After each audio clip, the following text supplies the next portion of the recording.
Hey HSM, we are so excited that you decided to spend your Sunday with us. My name is Janelle Crispal, and I'm going to give you a few announcements before we get started. The first being, if you haven't signed up for CIY Move, you need to do that. It is the best week of your summer, I promise. You can do that at ccvlive.com/move. And make sure to bring a friend with you because you're going to have so much fun. And if you haven't already, make sure to subscribe to our YouTube page and follow us on Instagram and even TikTok. We love to post updates and recaps from each week's message. And we're gonna get started in just a few minutes. Perfect.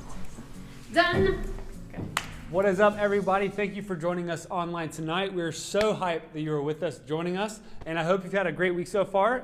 Again, just super happy that you're here joining us, and I'm excited for tonight, ending what has been an incredible series called Double Tap. I hope you've enjoyed it. And again, before we jump into it, I want you to click that link at the top, copy, share it, so you can watch this with somebody, and hopefully it'll bless them as much as I think it'll bless you. And let's dive right in, okay? Now, I have a word that is on my mind, okay? It's popular, it's trendy, it's been kind of going around for quite some time, and I need you right now, in the comments below or with the friends that you're watching with, I need you to guess just any word in the entire world. I'll give you $1,000 once I ever get $1,000. I will give you $1,000 if you guess that word correctly, which I'll tell you later. But go ahead and type down in the comments, what appropriate word do you think I'm thinking of right now? So go ahead, write it down. It's not cupcake, it's not rainbow, it's not quesadilla, even though this is kind of making me hungry. It's not pizza, it's not football, it's not... What is it? What word do you think that I'm thinking about right now? Give you a couple hints. This word was added to Urban Dictionary in 2016. Okay. This word, it's a verb. Okay. So you do this thing. You do this towards someone or towards an event that you just want to kind of cut off. And my last clue is it's an easy out. It's an easy out. So go ahead, finish up writing in the comments or discussing with your friends what word do you think I'm thinking of. And in about 5 seconds, I'll show you on the screen what word I'm thinking of. Last chance. Comment. What word do you think I'm thinking of? I'm thinking of the word ghosting. Ghosting someone, all right? Now, for those of you who don't know what ghosting is, you should consider yourself very, very lucky. But what you should not consider is ghosting anyone anytime soon. Now, obviously what ghosting is subtly drawing back, distancing yourself, or just cutting yourself off from something, all right? Maybe it's a person who has like shown interest in wanting to be in a relationship or a friendship, and you're just, I'm not feeling it, so I'm just cutting off all communication. Maybe it's an event that you said you were going to or you're interested in going to, and you're just not doing that anymore. You're ghosting that thing or that event.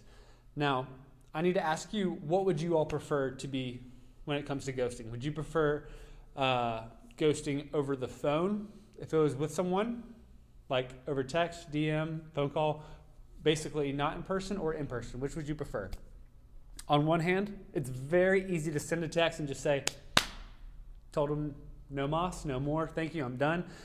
On one hand, it's really easy, but at the same time, it's not super respectful. And at the same time, people will feel, unsure about things. They won't have closure. There'll be a lot of questions if you just cut it off real quickly.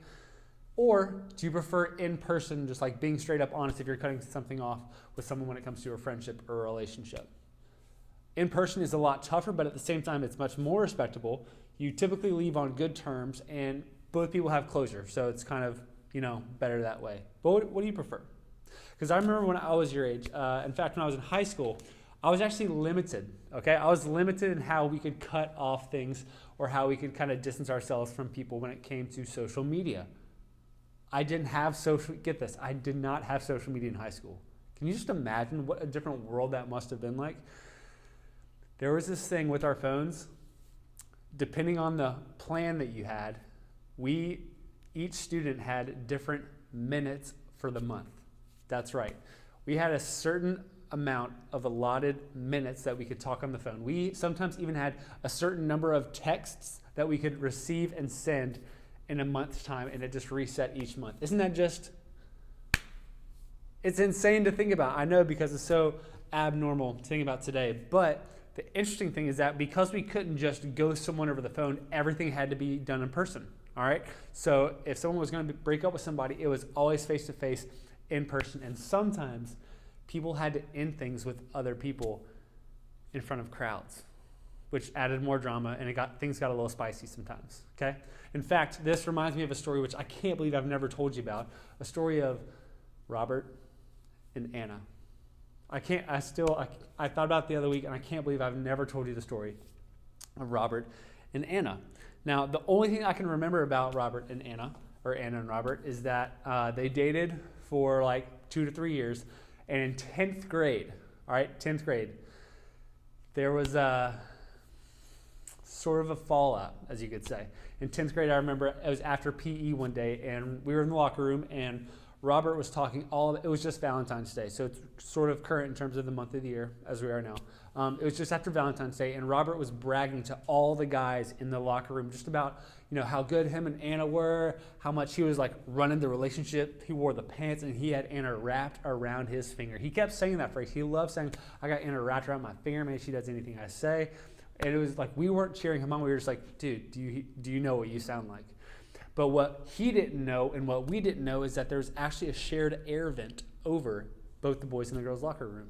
Meaning that in one specific corner, just happened to be the corner Robert was standing. If you were standing there, you could hear what each other locker room was saying. And so when all the guys walked out of the boys' locker room, it was like a scene of Mean Girls. We walked out, and there was Anna like this, with a half moon of girls all around her, just like, like just staring at Robert. He was like, "Yo, they're waiting for me. All right, let's go." Robert was on cloud 9, feeling good. And he walked up to Anna. He's like, "What's up, babe? How are you doing?" And all she said was, "Wrapped around your finger, it seems." And Robert's like, "What are you talking about? Like, you sound crazy. What are you talking about? I have no idea what you're talking about." Now, you know how when you flip a coin, you put it on your thumb and you flip it and it goes up? All I remember is she went, "Just to let you know, when it comes to being wrapped around your finger, this is how much my relationship is worth to you." And she had a penny on her finger, and she flipped it at Robert, and it doinked him right in the forehead. And everyone was just jaw dropped, and it was the most, I don't have the words. I felt so bad for Robert. Actually, I didn't feel that bad because he was sort of a tool in the first place. But what we did do is, after this happened, anytime we walked in the hallway by the vending machine or the cafeteria for the next couple of weeks, and Robert was with us, we would always say, "Hey, Robert, do you happen to have like some spare change or a couple pennies for a snack? I need to get one real quick." And he did not like that very much. But some would say that he got what he deserved. But in other circumstances, ghosting was a little bit different back then. And this idea of ghosting, or the concept of ghosting, it's gone way beyond relationships. It's gone beyond friendships that you just don't click with anymore, obligations you initially committed to but don't really want to anymore. Sometimes we ghost God with our faith. Wouldn't you agree? I mean, we all do this. We all ghost someone or something at some point, and whether it's a definitive decision to intentionally walk away or to slow drift, we have all found ourselves to a point to where over time we find ourselves just drifting a little further away and ultimately ghosting God. And tonight I want to talk about what that means and how he typically responds to us when we do something like that. Now, like I said, we're ending this series called Double Tap, where we're looking at the year of 2021 and how to put our heart first so that we can win at relationships, friendships, and life in general. First week, we talked about setting our heart on God, which was so, so good. All these videos are on our previous YouTube, the previous videos. You can check them out, catch up, and we'd love for you to check those out. So first week was setting your heart on God. Second week was guarding your heart. Last week, which was so, so good, we talked about loving God, others, and yourselves. And this week, I know I mentioned ghosting and the act of leaving something or someone. And all I want to do for tonight is I want to tell you about one of the most important relationships that Jesus ever had while he was walking this earth. Okay? Now, as I get into it, I want to acknowledge that every week I bring up something from the Bible, and I look at the Bible because I believe that God used imperfect people all throughout history to show us who he is and what he did to show us just how much he loves us. For you to better understand the Bible, real quick overview, I need you to know there are two main sections. There are the Old Testament and the New Testament. You can look at this picture right here. And the main thing I want you to know for tonight is that Jesus is in the middle. The Old Testament consists mainly of God's relationship with humankind or humanity. And then the Old Testament is right when God brings Jesus into the picture and introduces him into this section that you can see called the Gospels. Now, the Gospel, the word translated means good news, and that's what Jesus was. Jesus came to bring the good news because he was the good news that people were waiting for, okay? Now, the relationship that I want to focus on tonight is found in all of the Gospels because this one relationship with Jesus was super important. Jesus' ministry lasted about 3 to 4 years, and he spent his time with a bunch of people, but there were a select group of people that he really poured into. And one of those people he came to know really, really well. The first interaction of this relationship is when Jesus is rallying up a few people that he knows he can trust and he sees potential to follow him. So I want to read that to you. This is John 1, 41 through 42. Okay? It says this. It says, the first thing that Andrew did was to find Jesus introducing himself to people. First thing Andrew did was to find his brother Simon and tell him, we have found the Messiah, that is, the Christ. And he brought him to Jesus. Jesus looked at him and said, you are Simon, son of John, and you will be called Cephas, which, when translated, is Peter. Okay? I want to talk to you about Jesus and Peter. I know there are about 14 different names in that one section of verses right there, but basically, if any other future verses refer to Simon, it's talking about Peter because that's what Jesus says. And from the start, I want you to notice, Jesus looks at Peter and he says what? He says, you are and you will be. You are Simon, you will be called Cephas, which means Peter.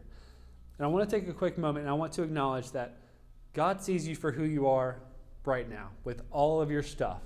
Everything you're carrying, everything that no one else knows about, God sees you as you are, and he loves you so, so much. So much so that he sees beyond that as well. He sees the future you. He sees the hope that he has for you, and he sees the purpose that you were made for. He's leading you to that purpose, which is one of the many things that I love about Jesus.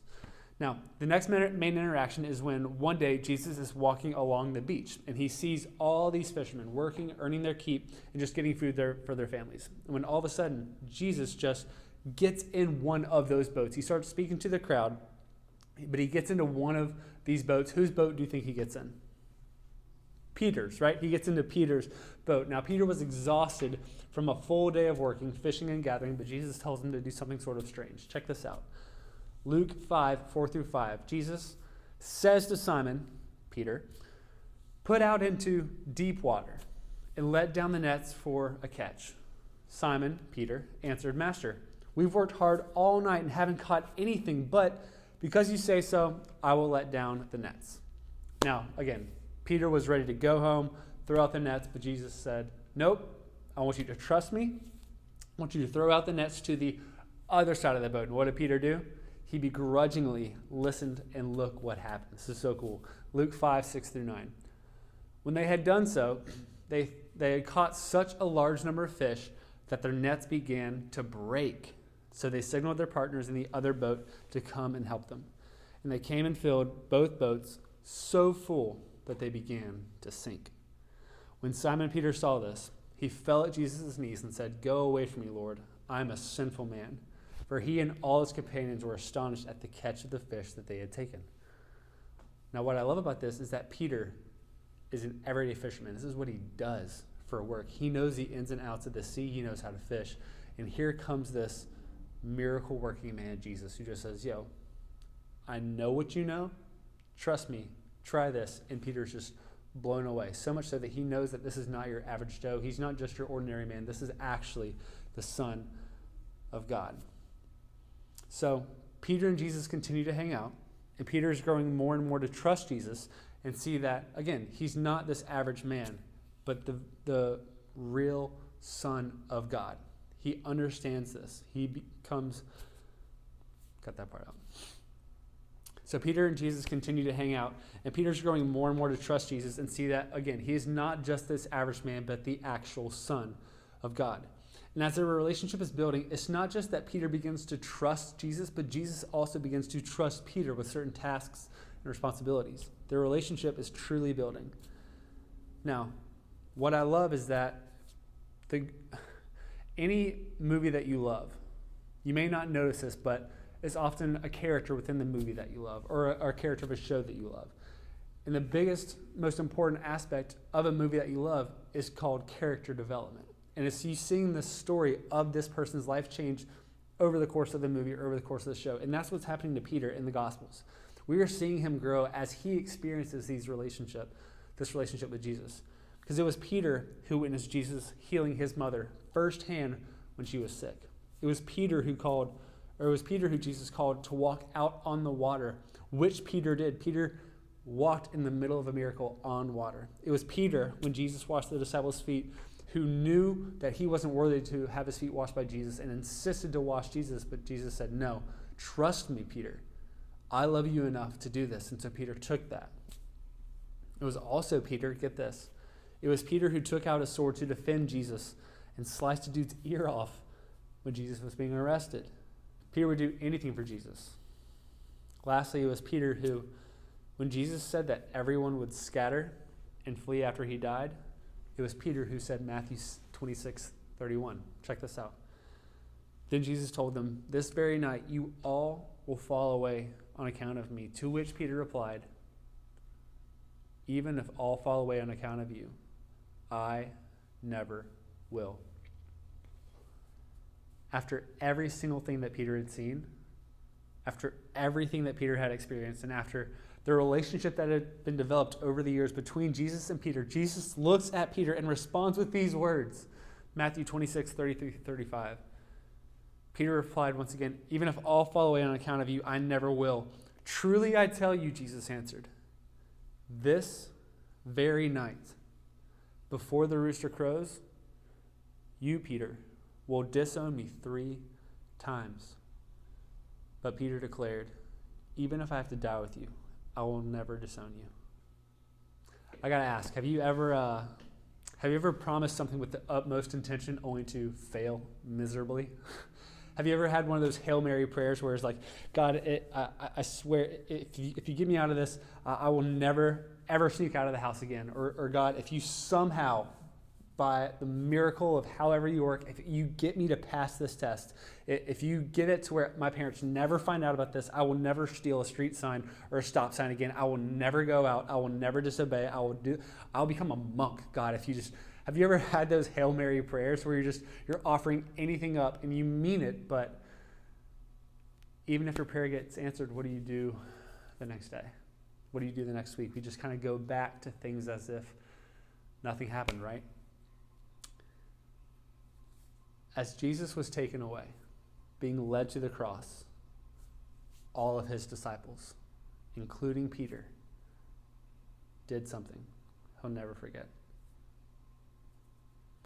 Matthew 26, verses 69-74 accounts the very thing that Jesus talked about. Verse 69, "Now Peter was sitting out in the courtyard, and a servant girl came to him. 'You also were with Jesus of Galilee,' she said. But Peter denied it before them all. 'I don't know what you're talking about,' he said. Then he went out to the gateway, where another servant girl saw him and said to the people there, 'This fellow was with Jesus of Nazareth.' Peter denied it again, with an oath, 'I don't know the man.'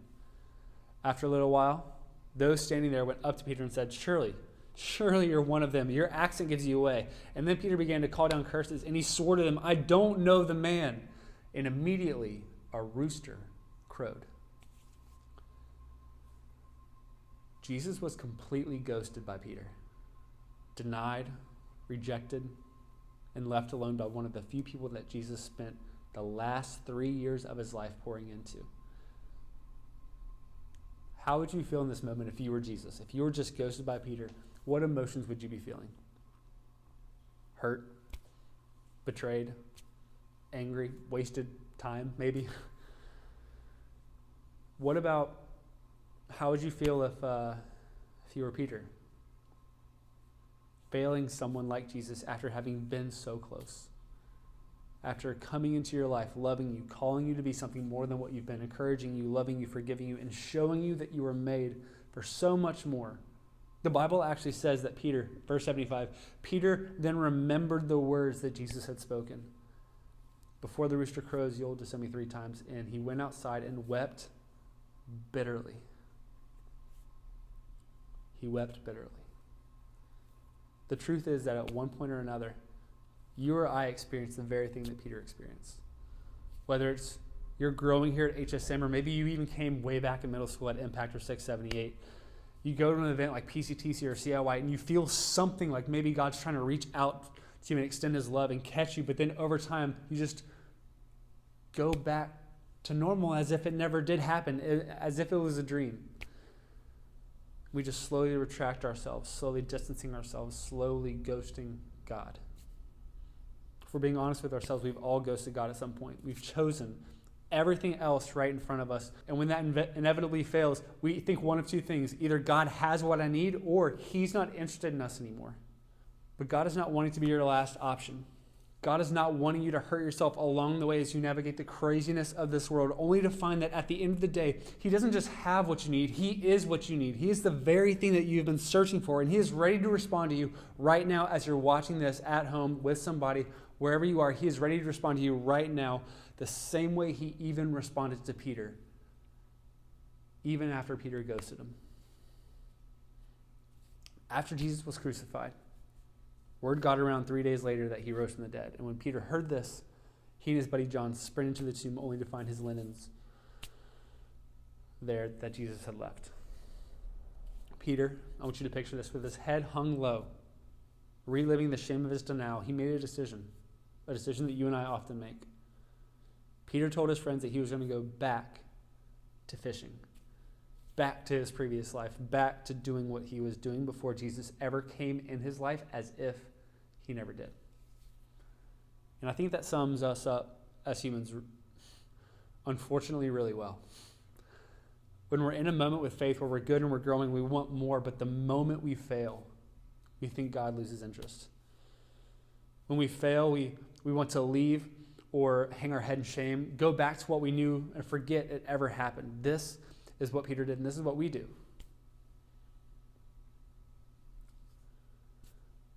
Jesus knows that, and I need you to know that no failure of yours, no mistake on your end can ever keep Jesus from moving towards you. Jesus is on the move, oftentimes towards you. The Bible says that as Peter and his friends went out fishing for the night, they actually spent the night on the boat and they caught nothing. Surprise. The next morning, though, they wake up to see a stranger on the shore calling out to them. This wakes Peter up. He's all blurry-eyed, wondering what the heck is going on. What is this moron stranger on the beach calling me out for? Peter wakes up, asks this man what he wants, and look what the stranger says. Stranger called out to them, "Friends, haven't you any fish?" "No," they answered. He said, "Throw your net on the other side of the boat and you will find some." Sound familiar? And when they did, they were unable to haul the net in because of the large number of fish. Then the disciple whom Jesus loved said to Peter, "It is the Lord." And as soon as Simon Peter heard him say, "It is the Lord," he wrapped his outer garment around him and jumped into the water. The other disciples followed in the boat, towing the net full of fish, for they were not far from shore, about 100 yards. And when they landed, they saw a fire burning coals with fish on it and some bread. And Jesus said to them, "Bring some of the fish you've caught." So Peter climbed back into the boat, dragged the net ashore, and it was full of large fish, 153 they counted. But even with so many, the net was not torn. In verse 12, my favorite verse of the whole story, Jesus said to them, "Come and have breakfast." I need you to hear this. When Peter ghosted Jesus, when Peter did the very thing that you and I do almost daily, he wasn't ridiculed. He wasn't rebuked. He wasn't forgotten, and he wasn't hated by Jesus in any way. He was invited to breakfast.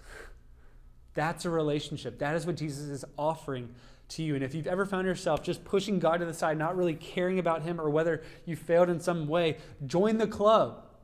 We mess up all the time. But know deep within your heart that Jesus will always return to you as he found you, only to take you into your purpose because he loves you that much.